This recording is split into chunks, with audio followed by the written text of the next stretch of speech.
Tom Miller sat in his small apartment, staring at the strange message on his computer screen.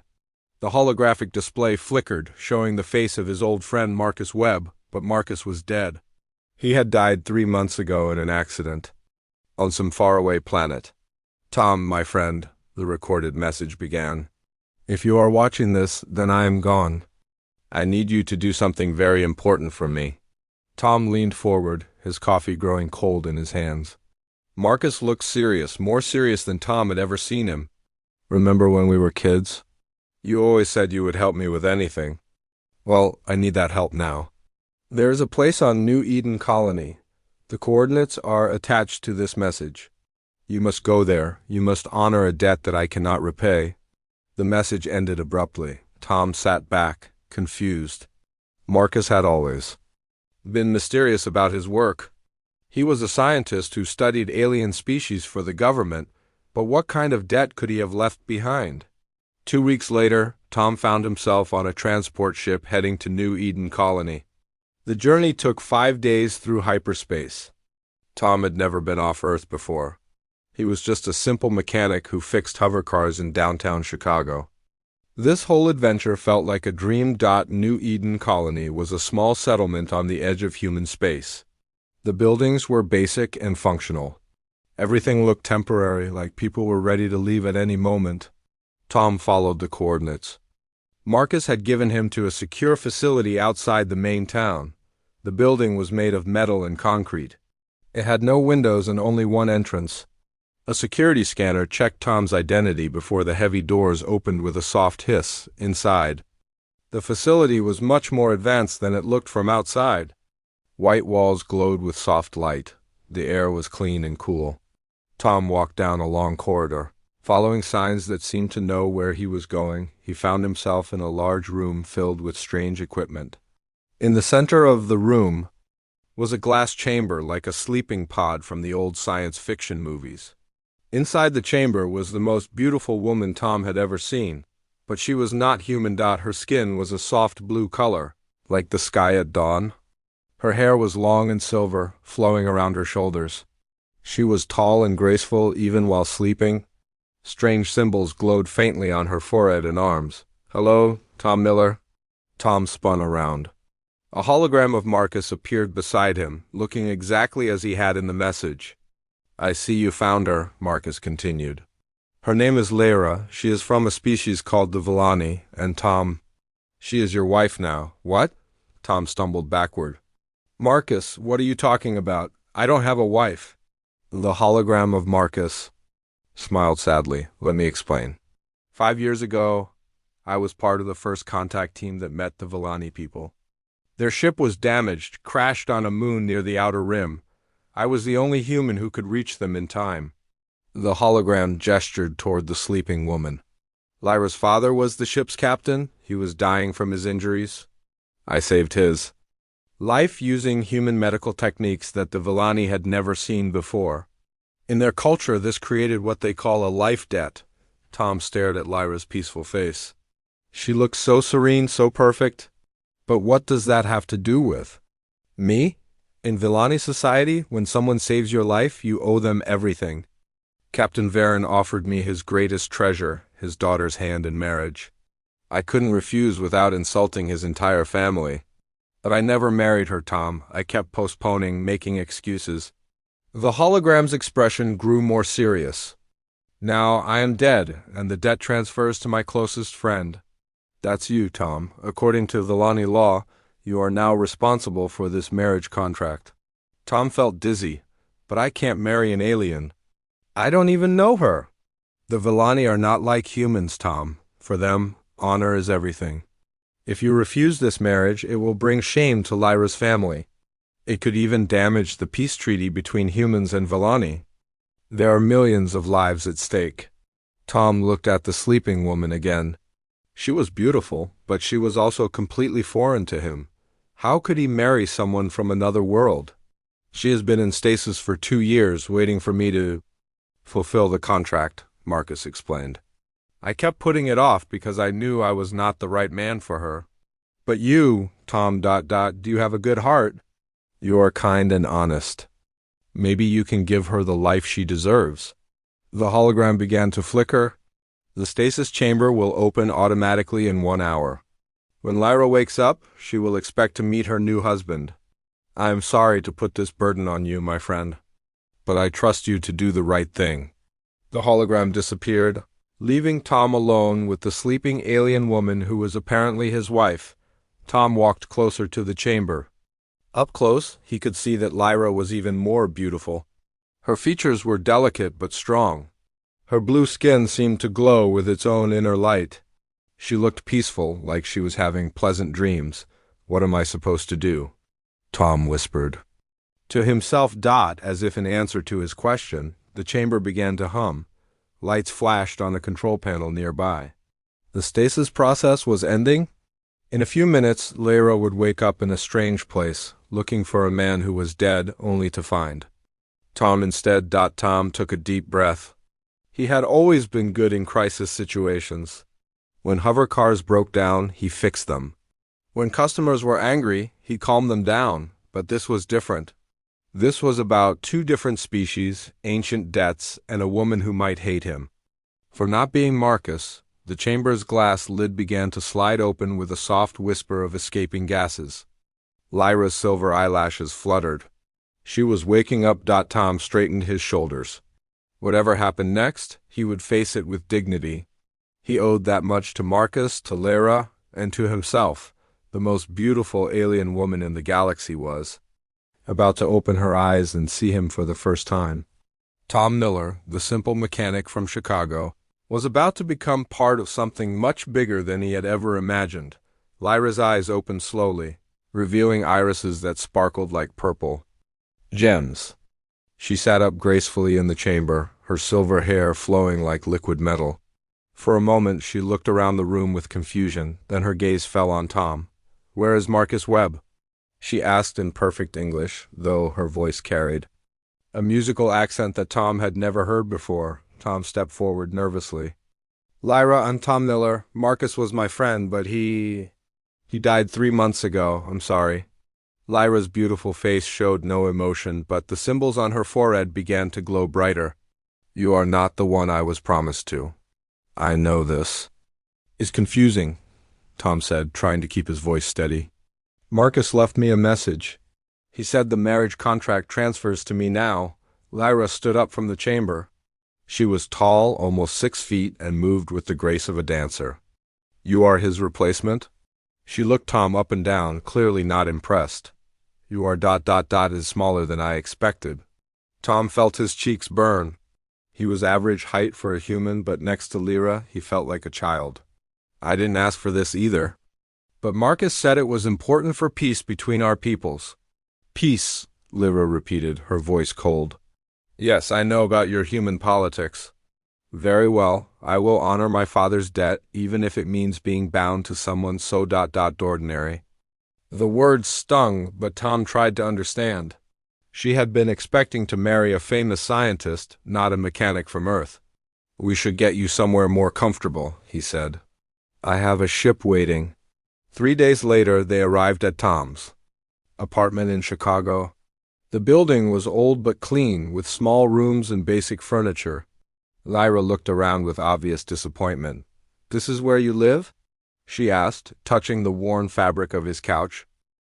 "It's not much, but it's home," Tom replied. Feeling defensive, Lyra walked to the window and stared out at the busy street below.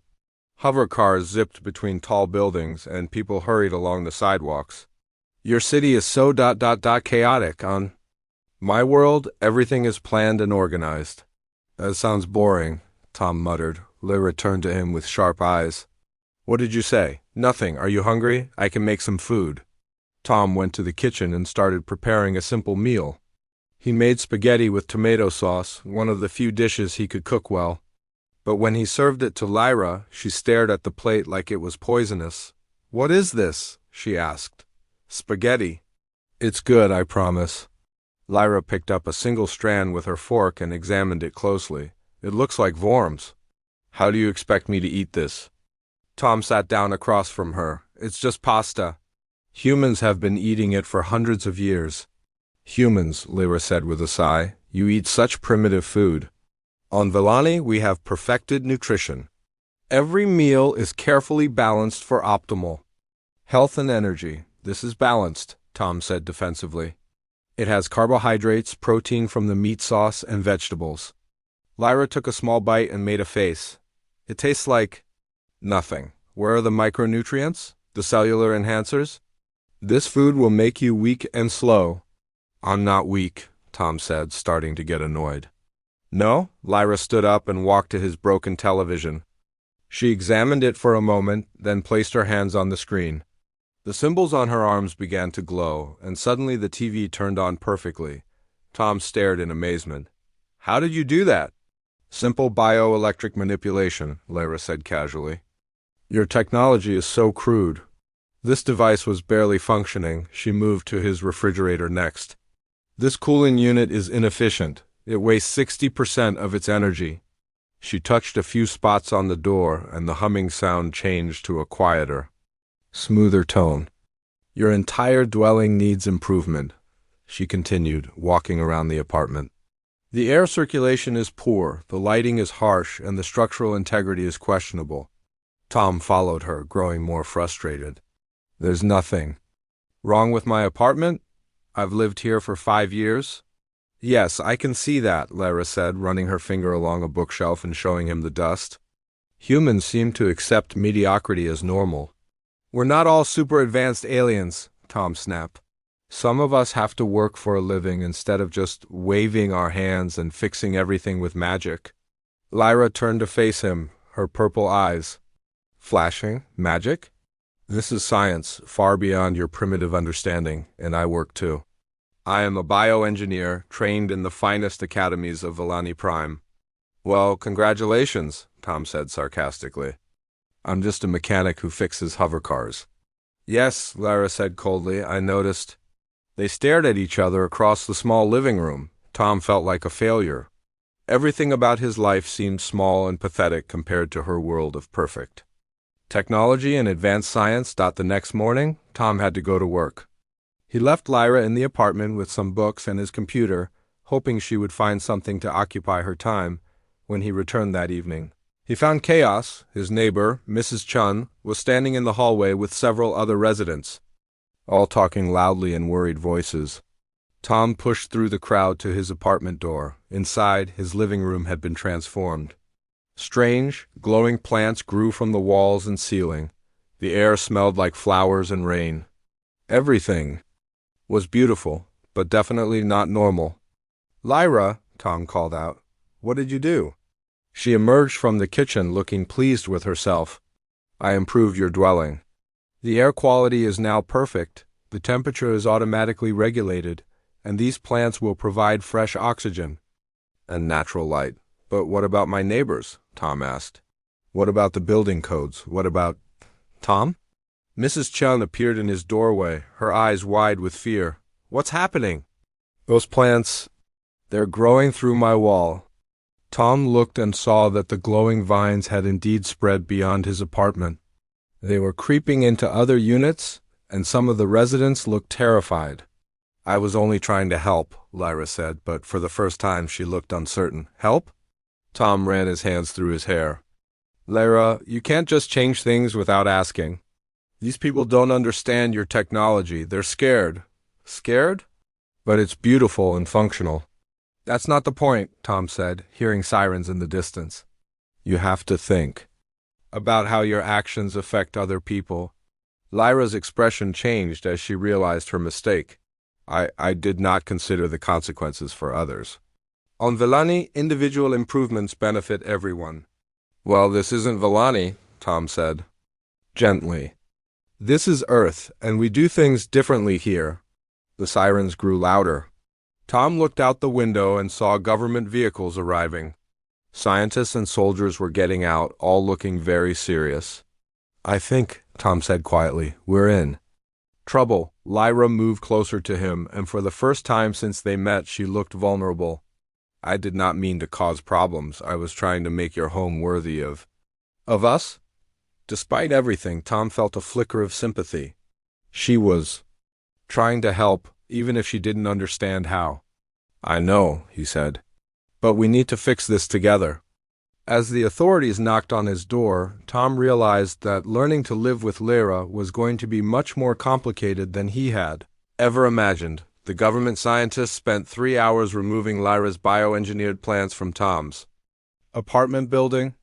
They were polite but firm, explaining that unauthorized alien technology was dangerous and illegal on Earth. "We understand this was not intentional," Dr. Williams, the lead scientist, told Tom and Lyra. "But Mrs. Lyra must register any future modifications with the Department of Alien Affairs." After the officials left, Tom and Lyra sat in his now normal apartment in uncomfortable silence. The walls looked bare and dull after the beautiful glowing plants were gone. "I am sorry," Lyra said finally. "I did not know about your laws." "It's okay," Tom replied, though he was exhausted. "We both have a lot to learn." Over the next few days, things remained tense between them. Lyra tried to be helpful in smaller ways, but even her simple actions caused problems. When she fixed the building's elevator, it moved so smoothly and quietly that people thought it was broken. When she purified the water from Tom's tap, it tasted so pure that his neighbors complained the city water was contaminated. Tom began to realize that Lyra's advanced knowledge was both a gift and a curse. She could solve any technical problem instantly, but she couldn't understand why humans preferred their imperfect, familiar world. "Why do your people resist improvement?" Lyra asked one evening as they ate dinner.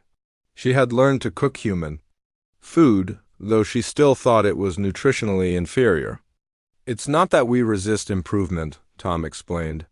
"We just like to understand things before we change them. We're careful." "Careful?" Lyra looked confused. "But being careful means progress is slow. On Vellani, we advance quickly because we trust our science. And what happens when your science is wrong?" Tom asked. Lyra paused, her fork halfway to her mouth. "Vellani's science is never wrong. We test everything perfectly." Tom didn't argue, but he wondered if that was really true. The real test of their relationship came 2 weeks later. The city was hosting a cultural exchange festival, celebrating the friendship between humans and various alien species. Tom had been chosen to represent human-alien marriages along with Lyra. "I don't want to go," Tom said, looking at the formal invitation. "Everyone will stare at us. We must go," Lyra replied. "It is our duty to show that different species can live together." The festival was held in Grant Park, with hundreds of booths showing art, food, and technology from dozens of worlds. Tom and Lyra walked through the crowds, drawing curious looks from humans and respectful nods from other aliens. At first, everything went well. Lyra answered questions about Vellani culture, while Tom explained how they met and why their marriage was important for peace. Many people seemed genuinely interested and supportive, but as the day went on, Tom noticed a group of humans following them. They carried signs with anti-alien messages and muttered angrily among themselves, "Go back to your own planet." One of them shouted at Lyra, "Humans shouldn't mix with aliens," yelled another. Tom tried to ignore them, but the crowd was getting larger and more aggressive. Lyra walked beside him calmly, but Tom could see the symbols on her arms beginning to glow faintly, a sign that she was upset. "Maybe we should leave," Tom suggested quietly. "No," Lyra said firmly. "Running away will only make them think they are right." The protesters pushed closer, their shouts getting louder. Other festival goers began to back away, creating a circle around Tom and Lyra. "Alien lover!" Someone screamed at Tom. "Traitor to your own species!" That's when someone threw a bottle. Tom saw it flying toward Lyra's head and reacted without thinking. He jumped in front of her, and the bottle hit him in the shoulder, sending him stumbling backward. "Tom!" Lyra caught him as he fell, her eyes wide with shock. The crowd went silent for a moment, then the protesters became even angrier. "See? The alien is controlling him!" One shouted, but Tom struggled to his feet, his shoulder throbbing with pain. He turned to face the angry crowd, and something in his expression made them pause. "You want to know why I married her?" Tom said loudly, his voice carrying across the park. "Not because I had to. Not because of some alien mind control. But because she's the most intelligent, kind, and honorable person I've ever met." He gestured toward Lyra, who was standing behind him with tears in her purple eyes. She could have used her advanced technology to hurt you just now. She could have defended herself in ways you can't imagine. But she didn't. She chose to trust that humans could be better than this. The crowd shifted uncomfortably. Some of the protesters looked ashamed. And you know what? Tom continued. She was right to trust us. Because most humans are better than this. Most of us believe in treating others with respect, no matter where they come from. Security guards finally arrived and dispersed the protesters, but the damage was done. Tom's shoulder was bleeding, and both he and Lyra were shaken by the experience. Back at the apartment, Lyra carefully cleaned Tom's wound with a healing gel from her personal medical kit. The pain disappeared almost immediately, but Tom barely noticed. He was thinking about how Lyra had looked when she caught him. Scared, not for herself, but for him. "Why did you do that?" Lyra asked softly. "You could have been seriously hurt."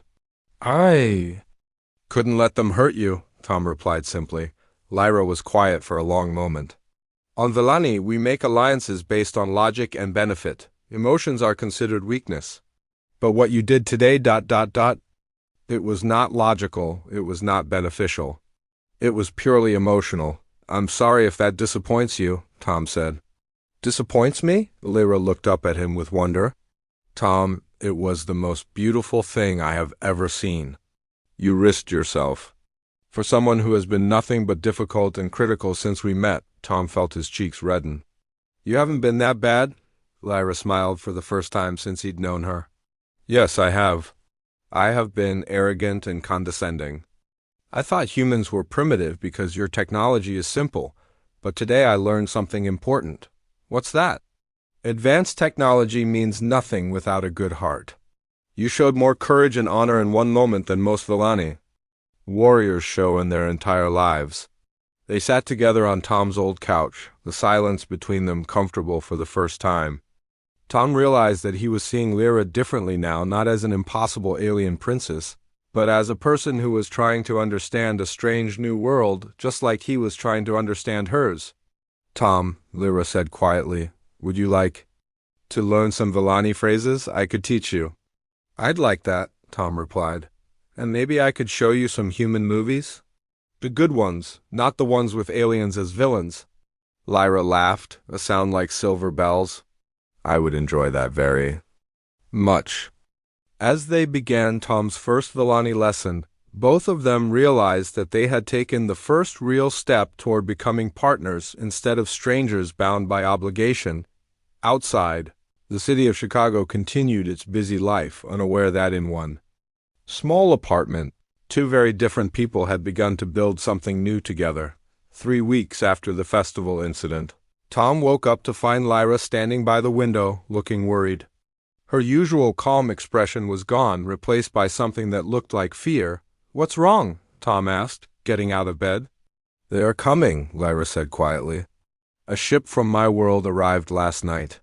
The formal delegation is here for our wedding ceremony." Tom felt his stomach drop. "That's good news, right? We've been getting along better." Lyra turned to face him, and Tom saw real concern in her purple eyes. "Tom, there is something I never told you about my family. I am not just any Villani woman. I am Princess Lyra, daughter of Captain Varen, who is also the High Commander of our military forces." "You're a princess?" Tom sat down heavily on his couch. "Why didn't you tell me?" "Because it would have made things more complicated," Lyra sighed. "But now my uncle, Lord Rex, has come with the delegation. He was supposed to marry me before my father made the life debt contract with Marcus." Tom's mind raced. "So he's probably not happy about our marriage." "He is furious," Lyra confirmed. "And according to Villani law, he can challenge the validity of our union." 2 hours later, Tom found himself in a large conference room at the United Nations building. The Villani delegation sat on one side of a long table, all tall and elegant with glowing blue skin and silver hair. On the other side were human officials, including Dr. Williams and several diplomats Tom didn't recognize. Lord Rex was the most imposing Villani Tom had ever seen. He was almost 7 feet tall, with broad shoulders and arms covered in glowing symbols that marked him as a warrior. His eyes were cold silver instead of purple, and when he looked at Tom, it felt like being studied by a predator. "So," Lord Rex said in perfect English, his voice deep and commanding, "this is the human who thinks he can replace me." "Lord Rex," the human ambassador said diplomatically, "Mr. Miller is here according to the legal transfer of the life debt contract." "Legal, perhaps," Rex replied, "but not legitimate. This human is clearly unworthy of a Villani princess. Look at him. He is small, weak, and possesses no advanced knowledge or skills." Tom felt his face burn with embarrassment, but Lyra spoke up from beside him. "Uncle, Tom has proven himself to be honorable and brave." "Has he?" Rex stood up, towering over everyone in the room.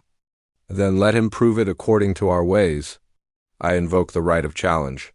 The human diplomats looked confused, but the other Villani nodded solemnly. Tom saw Lyra close her eyes in resignation. "What's the right of challenge?" Dr. Williams asked. "Ancient Villani law," Rex explained with a cold smile. "When the worthiness of a marriage partner is questioned, they must face 3 trials: the trial of mind, the trial of body, and the trial of spirit. If the challenger fails any trial, the marriage is declared invalid." "And if I refuse?" Tom asked, though he already suspected the answer. "Then you admit you are unworthy, and Lyra returns with us to marry me as originally planned." Tom looked at Lyra, who was staring at her hands. He could see she felt terrible about putting him in this position. But he also realized something important. He didn't want to lose her. Over the past few weeks, he had grown to care about her deeply. "I accept," Tom said, surprising everyone, including himself. Rex's eyebrows rose slightly. "Interesting." "Very well. The trials will begin tomorrow." That evening, Lyra paced around Tom's apartment like a caged animal. "Tom, you don't understand what you've agreed to. These trials are designed for Villani nobles who have trained their entire lives." "What exactly am I facing?" Tom asked, trying to stay calm. "The trial of mind is a complex problem in quantum mathematics and bioengineering. It usually takes our best scholars months to solve." Tom's heart sank. He had barely passed high school algebra. "The trial of body is combat against Rex himself. He is one of our greatest warriors." That was even worse. Tom had never been in a real fight in his life. "And the trial of spirit?" Tom asked weakly. "You must demonstrate understanding of Villani values and philosophy. You must show why you deserve to be part of our people." Tom sat down, feeling overwhelmed. "So I need to be a genius mathematician, a warrior, and a philosopher, all by tomorrow?" "Tom," Lyra sat beside him and took his hand, "you don't have to do this. I can return with them. You will be free to live your normal life." Tom looked at her beautiful, worried face. "Is that what you want?" "What I want doesn't matter," Lyra said sadly. "I am bound by duty and honor." "That's not what I asked," Tom said gently. "If you could choose freely, what would you want?" Lyra was quiet for a long moment. "I would want to stay here with you. You have shown me kindness and respect that I never received on my own world. You make me feel like I am worth something beyond my royal blood and political value." Tom squeezed her hand. "Then I'm going to win these trials." "How?" Lyra asked. "Tom, I care about you too much to watch you fail and be humiliated." Tom smiled, feeling more confident than he had all day. "Because I'm not going to try to beat Rex at being Villani. I'm going to beat him by being human." The next morning, the trials were held in a large gymnasium that had been converted into a ceremonial space. News crews were present, along with representatives from a dozen alien species. The stakes were higher than just Tom and Lyra's marriage. This would set a precedent for human-alien relationships. The trial of mind came first. Rex presented Tom with a holographic display showing a complex equation involving quantum particle behavior and bioenergy manipulation. This problem involves calculating the optimal energy distribution for a bioenhancement matrix, Rex announced. Most Villani scholars require 6 months to solve it. Tom stared at the swirling numbers and symbols. He didn't understand any of it. But as he looked closer, he began to see patterns, not mathematical ones, but practical ones. The equation reminded him of the energy distribution problems he solved every day when repairing hovercar engines. Instead of trying to solve it mathematically, Tom approached it like an engineering problem. He started moving variables around, testing different combinations. Based on his intuitive understanding of how energy systems worked, the Villani in the audience began to murmur in surprise as Tom's unconventional approach started producing results. Within 2 hours, he had found a solution, not the complex, elegant proof that a Villani scholar would create, but a simple, practical answer that worked. "Impossible," Rex muttered, checking Tom's work. "This is dotcally correct." Tom grinned. Sometimes the simple way is the best way. The trial of body was next. Tom faced Rex in a circular combat arena, each armed with energy staffs that would deliver a stunning shock when they made contact. Rex was faster, stronger, and far more skilled than Tom. Within minutes, Tom was bruised and exhausted, barely able to dodge Rex's powerful attacks, but Tom had learned something important from years of fixing broken machines. Sometimes you had to think outside the box.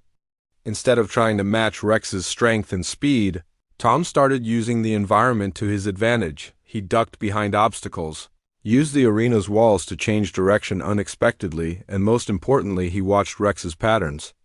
Every fighter, no matter how skilled, had habits and preferences. Tom couldn't win through strength, but he could win through patience and cleverness. He let Rex chase him around the arena, wearing down the larger warrior's energy while looking for an opening. Finally, Tom saw his chance. Rex had gotten overconfident and left himself exposed after a particularly aggressive attack. Tom didn't try to overpower him. Instead, he used Rex's own momentum against him, tripping him and landing a gentle touch with his staff while Rex was off balance. The arena fell silent. Rex lay on the ground, stunned by his own staff's energy. Discharge, while Tom stood over him, breathing heavily. "Victory to the human," the judge announced. Rex got to his feet, looking at Tom with new respect. "That was unexpected. You fight like no warrior I have ever faced." "I don't fight like a warrior," Tom replied. "I fight like a human." The final trial, the trial of spirit, would determine not just Tom's worthiness, but the future of their relationship. Tom hoped his understanding of what it meant to be human would be enough. The trial of spirit took place in a quiet chamber decorated with symbols from Villani history. Tom sat across from a panel of 3 Villani elders with Lord Rex, Lyra, and the human diplomats watching from the sides. "Tom Miller of Earth," the eldest Villani spoke in a voice like distant thunder, "you have surprised us with your mind and your fighting spirit. But now you must prove that you understand what it means to be worthy of our princess." Tom nodded, his heart beating fast. This was the trial that would decide everything. "Tell us," the elder continued, "why should we accept a human into our royal family? What can you offer that a Villani noble cannot?" Tom had thought about this question all night. He looked at Lyra, who gave him an encouraging smile, then stood up to face the panel. "Honorable elders," Tom began, "I can't offer you advanced technology or centuries of noble breeding. I can't solve complex equations in my head or command fleets of starships." Lord Rex smirked, thinking Tom was about to admit defeat. "But," Tom continued, "I can offer you something that I think is more valuable. I can offer Lyra a choice." The Villani panel looked confused. "Explain," the elder demanded. Tom took a deep breath. "In Villani culture, you make decisions based on logic, duty, and tradition. You arrange marriages for political benefit. You choose careers based on family honor. You follow predetermined paths because they are efficient and proper." "And what is wrong with that?" Rex interrupted angrily. "Nothing," Tom said calmly. "It's a good system that has made your people strong and successful. But it's missing something important. The freedom to choose your own happiness." Tom walked closer to the panel. "I learned something about Lyra these past weeks. She's not just a princess or a bioengineer or a political symbol. She's a person with her own dreams, fears, and desires. And for the first time in her life, She has the chance to choose what makes her happy, not what makes her useful. Lyra's eyes widened as she realized what Tom was doing. If you take her back to marry Lord Rex, she will be a good wife and a loyal princess. She will do her duty perfectly because that's who she is. But she will never know what it feels like to be chosen for herself, not for her bloodline or her political value. The chamber was completely silent. Even Rex had stopped scowling and was listening intently. That's what I offer, Tom continued. Not advanced technology or military strength or political connections. I offer Lyra the chance to be loved for who she is, not what she represents. I offer her the freedom to build a life based on choice. Instead of obligation, Tom turned to face Rex directly. You want to marry her because she's a princess, because it will increase your power and status. But I want to marry her because she makes terrible coffee, because she laughs at human movies even when she doesn't understand them, and because she stayed up all night teaching me to pronounce her name correctly. Rex's expression had changed. From anger to thoughtfulness. The question isn't whether I'm worthy of a Villani princess, Tom said, addressing the panel again. The question is whether your princess deserves the chance to choose her own path, even if that path leads away from everything you've planned for her. Tom sat down, his speech finished. The silence stretched on for what felt like hours. Finally, the eldest Villani spoke. You speak of choice as if it is more important than duty. Sometimes it is, Tom replied. Without choice, duty becomes slavery, the elder turned to Lyra. Princess, you have heard both arguments. Lord Rex offers you a traditional Villani marriage with honor and stability. This human offers you uncertainty. And a path unknown to our people. What do you choose? Lyra stood up gracefully, her silver hair catching the light. Honored elders, Uncle Rex, I have lived my entire life following the path others chose for me. I have been a dutiful daughter, a proper princess, and a loyal citizen of Villani. She paused, looking around the room, but Tom is right. I have never been allowed to choose my own happiness. And in these past weeks with him, I have learned what it feels like to be valued for my thoughts, my personality and my heart, not just my royal blood. Rex stepped forward. Lyra, if you choose the human, you give up everything, your title, your place in society, your family's approval. No, Uncle, Lyra said firmly. I don't give up everything. I gain something I never had before, the right to be myself. She walked over to Tom and took his hand.